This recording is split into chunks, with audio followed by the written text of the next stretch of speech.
అనుకున్నట్టే Christopher Nolan the Odyssey box office రికార్డులు బద్దలు కొడతాం. ప్రపంచవ్యాప్తంగా ఈ సినిమాకు రికార్డ్ కలెక్షన్స్ వస్తున్నాయి. కేవలం 3 రోజుల్లోనే ప్రపంచవ్యాప్తంగా ఈ చిత్రం అన్ని భాషలను కలిపి $270 మిలియన్ గ్రాస్ వసూళ్లను రాబట్టింది. ఇండియాలోనూ ఈ సినిమా వసూళ్లు 100 కోట్లకు చేరువగా ఉండడం ఆసక్తికరమైన విషయం.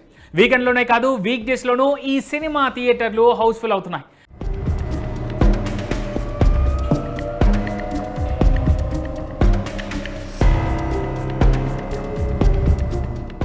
హోమర్ రాసిన ప్రఖ్యాత గ్రీకు ఇతిహాసం ఒడిస్సీ ఆధారంగా ఈ సినిమాను తెరకెక్కించారు క్రిస్టోఫర్ నోలన్.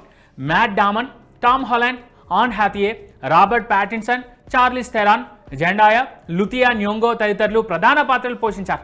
ఇప్పుడు ఈ చిత్రంలో నటించిన అందరి పేర్లు తెగ మార్మోగిపోతున్నాయి. ప్రపంచవ్యాప్తంగా ది ఒడిస్సీ నటీనటులకు మంచి గుర్తింపు వస్తాం.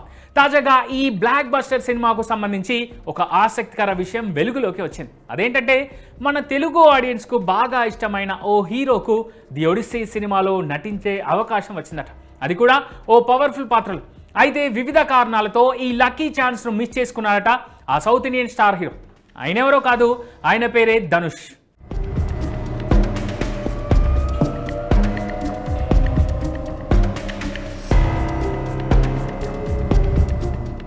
ఎస్, ది ఒడిస్సీ సినిమాను హీరో ధనుష్ మిస్ చేసుకున్నారట.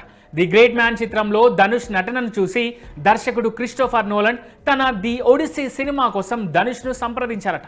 ఏ పాత్ర కోసం తెలియదు కానీ నోలన్ అండ్ టీం ధనుష్తో మాట్లాడారట. అయితే అప్పటికే తెలుగు, తమిళ్, హిందీ సినిమాలతో ధనుష్ బిజీగా ఉన్నాడట. దీంతో క్రిస్టోఫర్ నోలన్ అడిగిన డేట్స్ను ధనుష్ కేటాయించలేకపోయాడట. దీంతో బంగారం లాంటి అవకాశాన్ని హీరో ధనుష్ వదులుకున్నట్టయింది.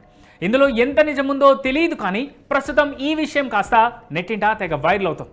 ఒకవేళ ది ఒడిస్సీలో ధనుష్ చేసి ఉంటే ఆయన రేంజ్ మరోలా ఉండేదని సినిమా విశ్లేషకులు సోషల్ మీడియాలో పోస్టులు అయితే పెడుతున్నారు.